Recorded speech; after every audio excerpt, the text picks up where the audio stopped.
चार विषय आपके सामने रखूं और फर्स्ट टाइम वोटर्स को याद रखते हुए और उनके लिए, उनके इंफॉर्मेशन के लिए, जिस काल में उनका कोई अनुभव नहीं है या शायद उनका जन्म भी उसके बाद में हुआ, जंगल राज के बाद में हुआ, ऐसे बिहार के जंगल राज से बाहर आने के लिए कितना मेहनत करना पड़ा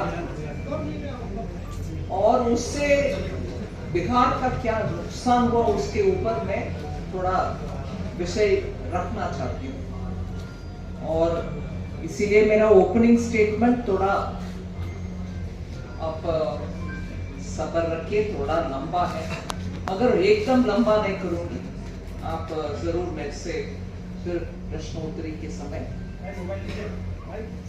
पूछ भी सकते हैं। मैं ये जरूर याद दिलाना चाहती हूँ, सम्मान चाहिए, विकास नहीं। ये बोलने वाले लोग से जो जंगल राज का जमाना था बिहार में, उस समय बिहार के पर कैपिटा इनकम उड़ीसा से जंगल राज शुरू होने से पहले उड़ीसा से हायर था, बड़ा था। उड़ीसा उस समय पर कैपिटा जीडीपी 20,591 रुपीस था, 20,591। और उस समय 1991 के समय में बात कर, बिहार का 21,282 था। मगर जंगल राज शुरू होने के बाद बिहार का 33% ड्रॉप हुआ और आराम से उड़ीसा 31% ज्यादा बढ़ा। इसीलिए 2002 तक जब हम पहुंचे, बिहार का पर कैपिटा इनकम वो जो मैंने कहा 21,000 कुछ, उससे कम होकर के 14,209 तक पहुंचा।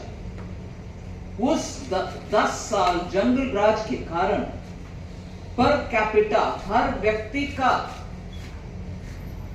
आमदनी जो मेजर होती है पर कैपिटा जीडीपी, वो 21,282 1991 में जो था, उससे कम होकर के 14,209 में पहुंचा।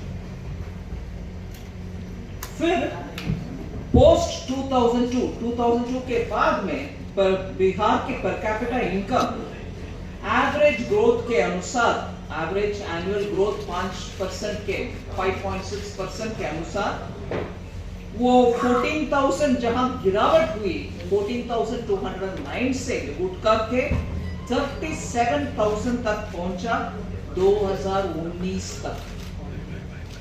मेहनत के कारण और जंगल राज को मिटाने के बाद, थोड़ा कानून व्यवस्था ठीक होने के बाद ये था।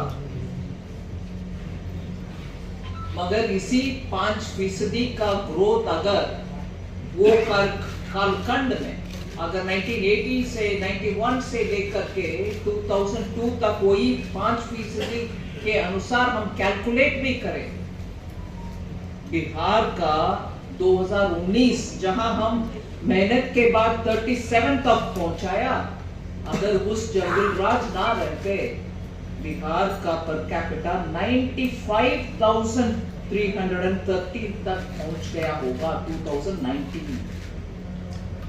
जंगल राज से जो नुकसान आता है, आम आदमी के आमदनी तक उसका असर पड़ता है। लॉ एंड ऑर्डर के द्वारा तो मर्डर, खून, हत्या, रेप ये सब होता, वो भी भयंकर। मगर पर कैपिटा इनकम के विषय में आप जरा सोचेंगे, यही है अंतर। मेहनत के बाद 2002 से 37,000 तक जहां पहुंचा, अगर रेगुलर लॉ एंड ऑर्डर उस समय भी रहता 95,000 तक बिहार के इनकम पर कैपिटा इनकम हो जाता। अभी उसी जो सम्मान चाहिए विकास नहीं बोलने वाले, तब बोलने वाले आज भी क्या भाषा बोल रहे हैं जी? फुल रिजर्वेशन हम देंगे माइनॉरिटीज को, जब रिलीजन आधारित रिजर्वेशन हमारे कानून में, कॉन्स्टिट्यूशन में अनुमति नहीं है। इसका मतलब ये हुआ कि एससी, एसटी, ओबीसी से छीन करके रिलीजन आधारित रिजर्वेशन देने के लिए एक क्लियर प्लान के साथ चल रही है इंडी अलायंस। इसका भाषाओं से मैं ये कंक्लूजन में नहीं आ रही। कर्नाटका के कांग्रेस सरकार ने उधर हर वर्ग, मुस्लिम के हर वर्ग से सबको रिजर्वेशन दे करके ओबीसी का जो था रिजर्वेशन उससे छीन करके इनको दे, मतलब इसमें कटौती, उसको पूरे कवर। यही भाषा जो अभी बोला जा रहा है उसका मतलब यही होगा, और बिहार में भी यही होगा। इसीलिए मैं बोलती हूं सबका साथ, सबका विकास, सबका विश्वास और सबका प्रयास जो मंत्र है माननीय मोदी जी का, उससे बिहार में भी हर वर्ग, हर मजहब, हर कुल, सबको बिना भेदभाव सब मिला है। बिजली हो, पानी हो, सड़क हो, शौचालय हो, घर हो, मुफ्त अनाज हो, सबका सब हम देते आ रहे हैं। इसलिए जब माननीय प्रधानमंत्री जी बोलते हैं सबका साथ, सबका विकास, उसमें सम्मान भी है और विकास भी है। ये नहीं है कि हमें सम्मान चाहिए, विकास नहीं चाहिए।